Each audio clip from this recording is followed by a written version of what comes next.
Aspiring screenwriters need to understand the function of supporting characters. Supporting characters are really just devices. Once they serve a function in the script, we don't need them anymore. Okay, so let's take one of my favorite movies, Ferris Bueller's Day Off. Lots of great supporting characters in there.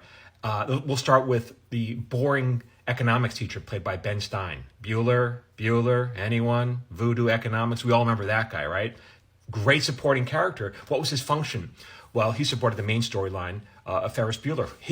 Which in his storyline was he wanted to show his best friend Cameron an amazing day off, because he knew that at some point they'd go off to college, they'd go their separate ways, and if Cameron continued on this road, his life would be ruined because he's stuck in his horrible rut of neuroses. And so he was going to give him a great day off. Well, what would a day on look like? We need to know what a day at school would have looked like, because sometimes school is interesting, right? You might have great teachers that are inspiring and engaging, but that's why we need the scene with Ben Stein. He was the most boring teacher on the planet. This is what Cameron would have to suffer through if he stayed at school. All right, so once we have that character, we don't need him anymore. He did a great job. Same thing with Grace, who was the principal's secretary. So the principal was a main character. He was a foil. His job was to catch Ferris Bueller, and he wanted to make an example of him. And, he was on to him.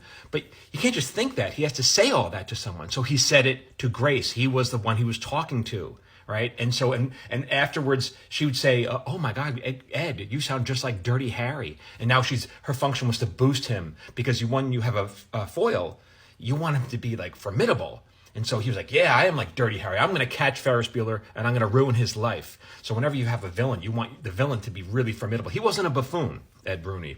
He was overzealous and he was kind of a putz, but he certainly wasn't a buffoon. You want to have that tension to make it seem like Ferris Bueller really was going to get caught. So all these supporting characters, and once we have them, we don't need them anymore, right? And Grace was interesting. She pulled pencils out of her hair and she smelled glue and, and she talked in an interesting fashion. But once we're done with her, once she served that function, which was to be the sounding board for the principal, we're done with her. We don't need her anymore. So when you write your scripts, you're going to have lots of supporting characters. Use them and get them out of there, right? You have to understand, and if they don't have a function, why are they in your script?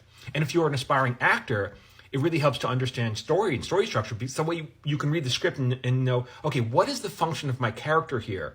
Like, you don't have to come up with some crazy backstory. You have to give the writer what the writer wants and understand what the function of the character is so that you can serve that function so you can get the role. All right, if you want to know more about screenwriting, I have a free lesson. You're welcome to go get it over here. If not, keep following me here at Michael Jamin Writer.